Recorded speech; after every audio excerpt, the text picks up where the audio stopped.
Hey everyone, Dr. Derek here with a follow-up video. This video is called What Did Your Endoscopy Miss? If you didn't catch our last video, it was called What Did Your Colonoscopy Miss? And I want you guys to go check that out on YouTube. So today we're talking about what did your endoscopy miss? And unlike colonoscopies, endoscopies are only done if a patient is feeling symptoms. They're not done for screening purposes. So if you're having an endoscopy, usually something's going wrong. Those symptoms often include reflux and abdominal pain, gas, and bloating. Okay, and so endoscopies are good for evaluating things like gastritis, which is inflammation of the stomach lining, gastroenteritis, or inflammation of the intestinal lining.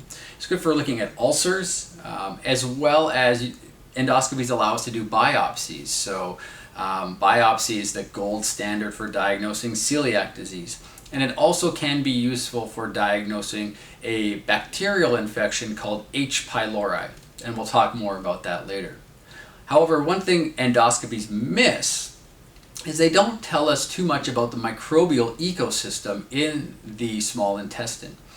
And one common condition that can present with the similar symptoms of abdominal pain, gas, bloating, and sometimes irritable bowel syndrome is a condition called SIBO, and it stands for Small Intestinal Bacterial Overgrowth. And what this is a condition where there is too much bacteria in the small intestine. While we talk about there being a lot of beneficial bacteria in the gut, most of that is found in the large intestine. It actually becomes a problem when we see increased levels in the small intestine because these bacteria ferment products that we eat, particularly certain carbohydrates, and they produce a lot of gas and they can produce a lot of inflammation. Okay, and this is what creates the symptoms. And so endoscopies miss small intestinal bacterial overgrowth. This is usually diagnosed with what's called a breath test.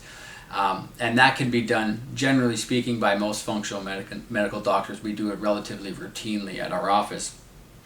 One of the other components that it can miss is other microbial infections. We talked about H. pylori, and that's one.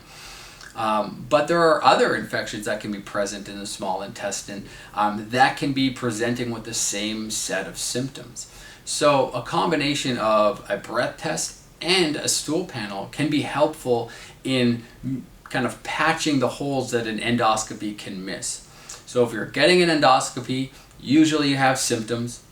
If nothing comes back on that, it's definitely an opportunity to take that next step and do a breath test, do a stool test, and find out what's actually going and growing in the GI tract so that you can make some actionable steps, treat it, and get some relief.